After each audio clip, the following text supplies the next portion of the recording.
Hey guys, Austin Ramos, and this Sunday, the Miami Dolphins will be traveling to Buffalo to face a divisional foe in the Buffalo Bills. Buffalo is at 6-2, 3-0 at home, so very hostile environment for this Miami Dolphins team, who's 1-2 on the road, and things are not looking great for them in that sense. And then their overall record not great as well, 2-5, just not looking good. But this game will be November 3rd, 1 p.m. kickoff. Game will be broadcasted on CBS. And facing a big-time divisional foe in the Buffalo Bills, the division leader at 6-2. It's not even close. The next closest team is the New York Jets after their big Thursday night win. They're at 3-6 right now. Division not completely out of sight for them, but a win for Buffalo and a loss for Miami.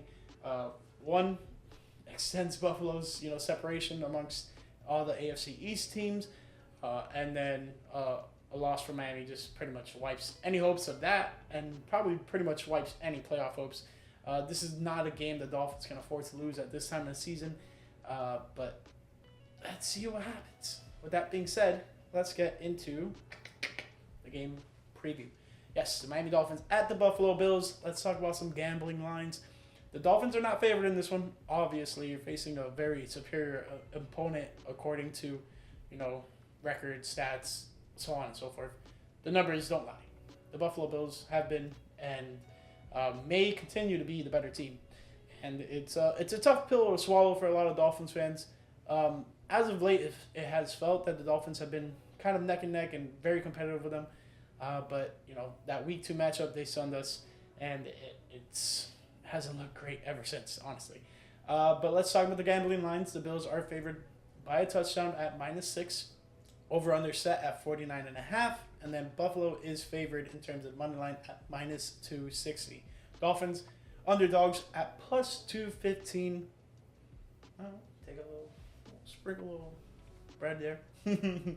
Let's continue on. ESPN's match predictor has the Dolphins favored to win this matchup at 26.4% chance to the Buffalo Bills 73.4. To carry on with some pregame stuff. Game time weather. It is supposed to be 57 degrees, partly cloudy with sun peeking through, but that's pretty much all you're gonna get in terms of any pre-game stuff. Aside from that, let's go into the injuries. We're gonna start with the Dolphins. Buffalo Bills. We're gonna be a little more extensive with what we usually do, and that's pretty much just cover the last couple of weeks, maybe a month or so. Bills, we're just gonna date back until the last time the Dolphins played them, since we've played them the second time around. Let's talk about the Dolphins, though, since they are the away team. We have Zach Sealer, defensive tackle, confirmed out with his orbital bone fracture. Kadeko, cornerback, is out. Javon Holland, safety, is doubtful. Julian Hill, tight end, is out. River Craycraft, wide receiver, is on injured reserve. He's been dealing with an upper body injury. Just as of late of yesterday, Alec Ingold, fullback, is listed as questionable. Storm Duck, cornerback, is listed as questionable. That's good news. He's been out for the last couple of games. And then no real update yet on Bradley Chubb. Just the fact that he's out, and it's not looking like he's pretty close to coming back.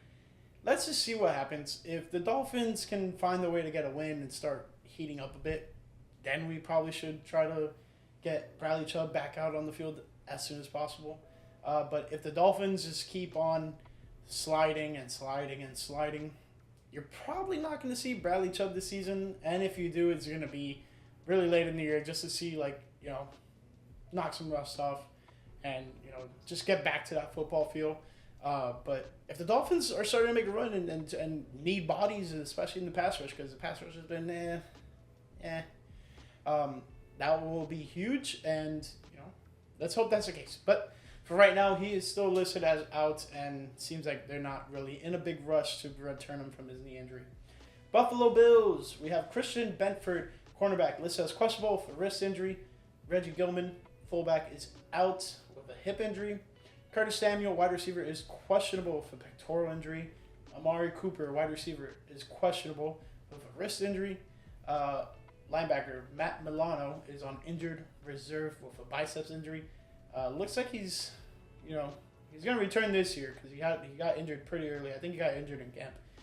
So looks like he may be coming back soon. Let's see what happens for you guys, for your Buffalo Bill fans. Dwayne Carter, defensive tackle, is on injured reserve. What is his injury? Wrist. He has a wrist injury. Tylen Grabble, offensive tackle, is on injured reserve of an abdomen injury.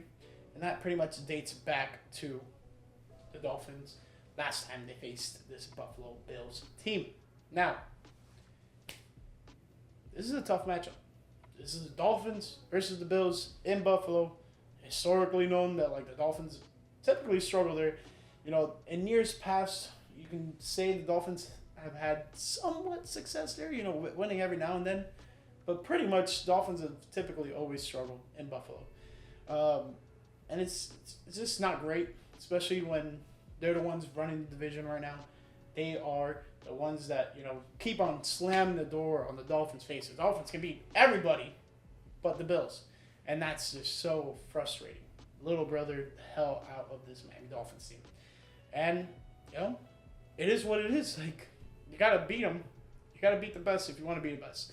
And the Dolphins can't be the best in their own division because they're not beating the current best in the division. That being said, Josh Allen is playing somewhat like an MVP quarterback. 1 interception this whole season. That's crazy. 14 touchdowns. Pretty good numbers. Through 8 weeks, 2 touchdowns a game almost. And then, just he hasn't looked that bad.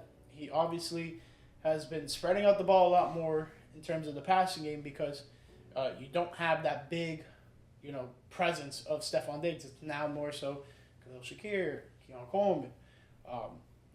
Curtis Samuel barely got any type of impact there, but now you add Amari Cooper into the mix, and now you have a legitimate threat of the wide receiver corps. Then, not to mention, a great running game with James Cook.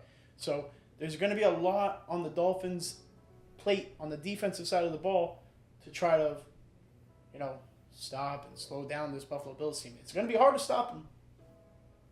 Slowing them down, obviously, a better goal to achieve, just because you just got to race them. It's a boat race. You just got to, be better offensively, obviously be better defensively. They're going to get got every now and then, especially with some of those key injuries on the defensive side of the ball. Javon Holland's presence is desperately needed. Let's hope he can come back for this game. I'm crossing my fingers. But yeah, that's the hope in my end. But yeah, defensively, got to be tight. Offensively, I think this is one of the not so great Bills defense in a while. But they've been getting it done in different ways. The pass rush has a menacing presence. And then the linebacking core has been great in coverage. The secondary is not so great, but what they lack there, they make up for in the pass rush and in the linebacking core. So the front seven, pretty good. Secondary, for Buffalo. So I hope the Dolphins can attack it a lot better. But there are moments, when this Dolphins team last played the Bills, they had 3 interceptions. It wasn't great. But it is what it is. All right, let's get into keys to victory.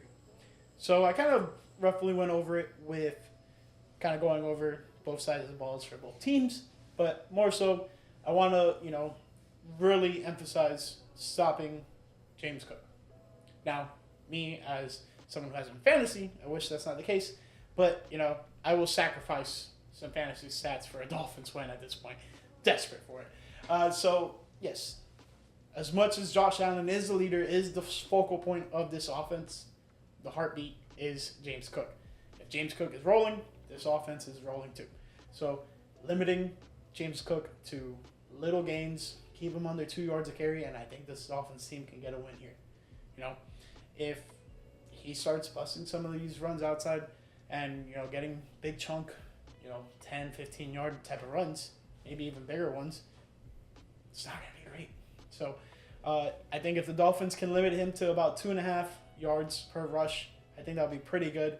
You can kind of round that up to 3, and typically if they say you got 3 yards per carry, it's not so bad. Just keep him under that 3-yard mark. Really, if you're sitting around 2.5 yards per carry for James Cook in this game, I think the Dolphins defense did its job. And a lot of people have been kind of ragging on this Dolphins defense for pretty much essentially giving up the game against the Arizona Cardinals. Listen, the Cardinals have a pretty well-rounded offense, and the Dolphins' defense, just really struggled getting to the quarterback last game, and that's something that I hope they can get done in this matchup against Josh Allen and that Buffalo Bills team. Josh Allen is somewhat just as much as an elusive quarterback as Kyler Murray is. Yes, he's big. Yes, he may go and try to run you over or jump over you, but it's a big guy, and you got to try to bring that down. And let's hope the Dolphins' defense comes to play in that sense. But more so, I want to focus on that James Cook aspect. If they can keep him below 2.5 yards per carry, I think the Dolphins' defense will be in a good spot. And you're going to start making Josh Allen force some throws. And then that will be great because then you can get some turnovers. That's my philosophy. That's my hope. Let's see if that can come to fruition. Now, offensively, got to get these wide receivers going early and often. Tyreek Hill and Jalen Waddle had a bit of an uptick in their performances last week. I need more. I need both of them to have 100-yard games. Flat out, simple. Tyreek, Jalen Waddle, both each having 100 yards receiving in this matchup will be huge. And I feel like it's necessary. You need to get this rhythm established with these two wide receivers. They're the best skill position players on this team. Need to get them the ball. They did a better job at it last week against the Arizona Cardinals. I know and I understand it's Tua's first game back. Running game was pretty good. You want to kind of keep that balance, but throw those guys the ball. Get them open. Get them in space. The Dolphins can get Tyreek Hill and Jalen Waddle both at 100 yards. If combined they have 150, 175 total yards, I will be pleased with that. But I'm striving for both of them to be combined to 200 yards. So that's my take on that. Aside from that, don't want any coaching blunders. There was a moment in the Indianapolis Colts game where Mike McDaniel was kind of forced to call a timeout. The Colts were faking that they were going to go for it. They went out with their field goal unit. They kind of had a weird type of personnel out there because it was like Anthony Richardson was out there as well.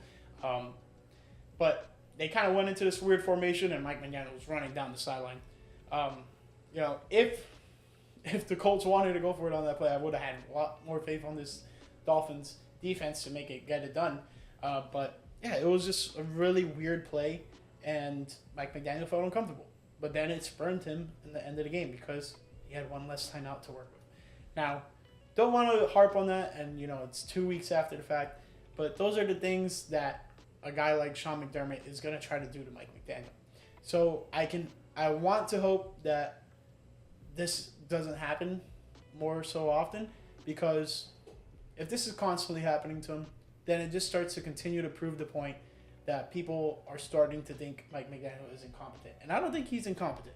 I just think he got a bad luck of the draw, but at the same time, I think there are some things he mishandled. So I just hope he can help manage this game and put this Miami Dolphins team in the best position to win, offensively and defensively. I think I would love to see a little bit more fire and just drive in him. It seems like he only really has that good rapport with Tua, and then pretty much just talking to the coaches the rest of the game. I want to see him, getting animated, getting in these guys' face. You're 2-5. Need to start getting on a good run and making these necessary moves to start making a push. Start turning around the season. Turn it around. All right. So limit James Cook to 2.5 yards per carry. Get Tyreek Hill and Jalen Waddle the ball. Hopefully they both have over 100 yards receiving each. 150 will do it for me though, combined. And then last but not least, just having a great Mike McDaniel just get this team going. I know it's not really his style. I know he's not a rah-rah guy. He's not going to fire you up with his speeches. Just make the right decisions. Make the right moves. Put the people in the right places. Make the right calls. And inspire your guys. That's all I'm asking for.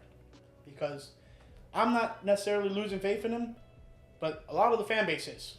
And you know, if the fan base is, I can imagine some players are as well. So that's just my take on that. So hopefully the Dolphins can execute those 3 keys to victory, and then maybe, just maybe, we'll be talking about a 3-5 Miami Dolphins team. Oh God, and a 6-3 Buffalo Bills team. You know, I hope this is the case. It's looking very slim. I picked the Dolphins to win in the Game Picks video. If you guys haven't checked that out, check it out. Pretty fun content we got going on. It was a pretty loose podcast too. The guys were hooting and hollering all the whole time. But I picked the Dolphins to win, and I truly believe they have a real chance at winning this game. Now, if they execute well and kind of, I feel like, go towards those keys to victory that I laid out, I think we can get a big win here. And, you know, that will just spark an intense run for this Dolphins team, because although they play the Raiders after the Rams this upcoming week, they also got the Patriots, but then after that it gets really, really tough. They play so next week they play the Rams, following week is the Raiders, after that is the Patriots, then pretty much what I always thought was this gauntlet of a series, which was Packers, Jets, Texans, 49ers. Browns look tough there, but looks like they're possibly beatable, but who knows? They got a big win against the Baltimore Ravens last week. We'll see what happens. And then to close off the season against the New York Jets. Things are not looking good for this Dolphins team, but one win right here, right now, could possibly make a big turn for that.